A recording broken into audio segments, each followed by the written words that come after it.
How you doing, Ben? I'm in Shanghai, China, and I'm a university student. Okay. And Shanghai, I've been to I've got to say, right, that's one of my favorite cities that I've been to, Shanghai. A really, really nice place. When I went there, the only thing about when I went to Shanghai, I don't think I've ever been to a place as hot.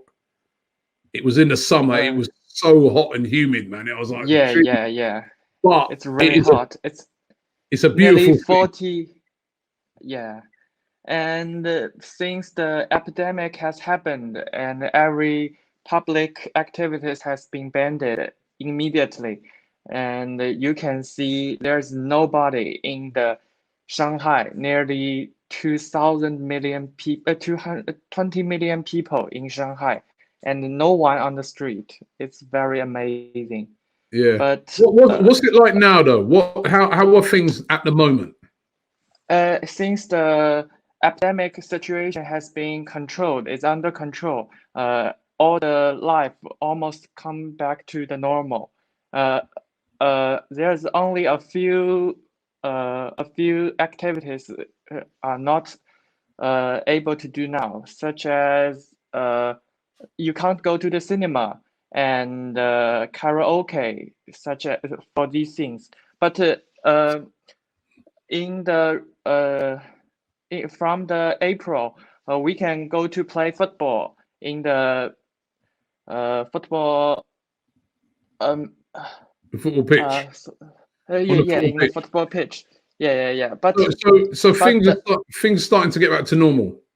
yeah, yeah, back to normal. But we still need to wear the face masks, and sometimes we needed to treat to test our temperature uh, Yeah.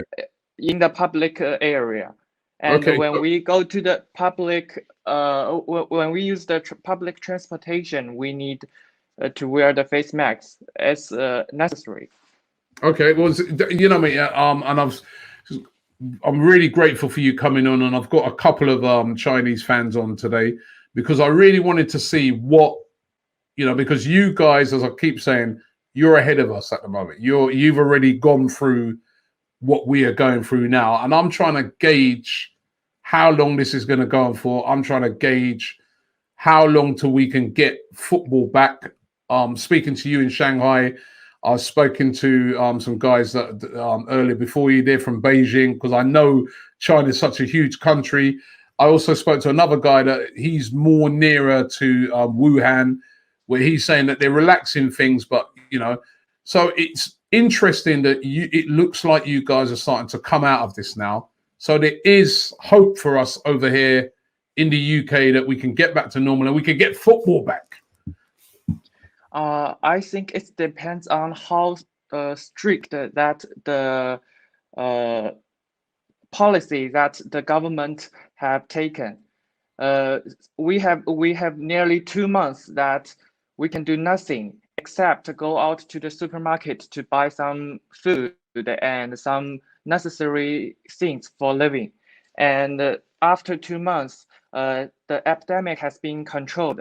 So most of the work and the economy life has come back in the normal. Hmm. Uh, so I think all the people in UK should listen to the government, not go out to have some public activities to uh, to control this epidemic to spread. Hmm. So I think um, if everybody obey the rules, the football will be back in 2 months in UK, I think. All right. Well, that'd be very pleasing for a lot of Liverpool fans, in particular, hearing that because they want to get the But season completed. I think that 2 months means that you can play football, but the Premier League may not be started because although I can play football in Shanghai now, but the Chinese Super League has not started yet.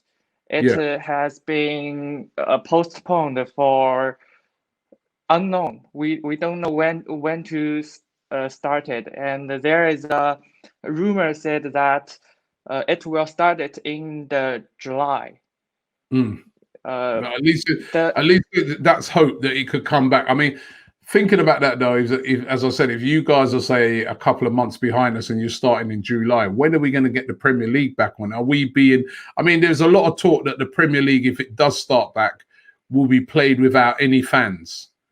I think that the life is the most important. So not until the epidemic has totally under control, the football games should not be started because Definitely, people's life are the first thing to 100%, everyone. 100%. What's Yeah. your football team then? Who do you support in England? Arsenal and Liverpool. Arsenal and Uh, Liverpool. You can't support both. No. I like them. Hold on. Let me explain to you. Yeah, over here you can only have one team. Favorite team. One Okay. team. You're not allowed to have two. Arsenal. All right. Okay. Arsenal. Now you're all right. You're all right now. You know what I mean? Because I was thinking to myself, he's going to say Liverpool now. But no. I mean, Liverpool are having a great. They're having a great season at the moment, and it would be a shame if Liverpool were unable to get the title because they played so well. But thank you very much for coming on today. Really appreciate it. I think you, again, by speaking to you and speaking to a couple other guys from China, that's given us some hope that we can get through this. But I think what you're saying and what the other guys who came on said as well, quite clearly, is we have to stick with these rules if we're going to get through this. Yeah. And I would like to say thank you for all the medical staff in the whole world. They have spent much effort to control this. And I would like to donate some money for the NHS in UK. Thank you very much. Well, the link is in the description. So thank you very much for that. Or we'll send you the information on how to do that. But we really appreciate that. And hopefully be back. You know, I'd love to come back to Shanghai one day, a lovely city. All right. Thank you very much. Welcome. Bye. Thank you. The coronavirus has not just affected the world of football, but has affected everybody. But you know what? We can defeat it. If you're displaying any of the symptoms, always make sure that you self-isolate. I know it's a terrible time, but we will defeat the coronavirus. We will be back.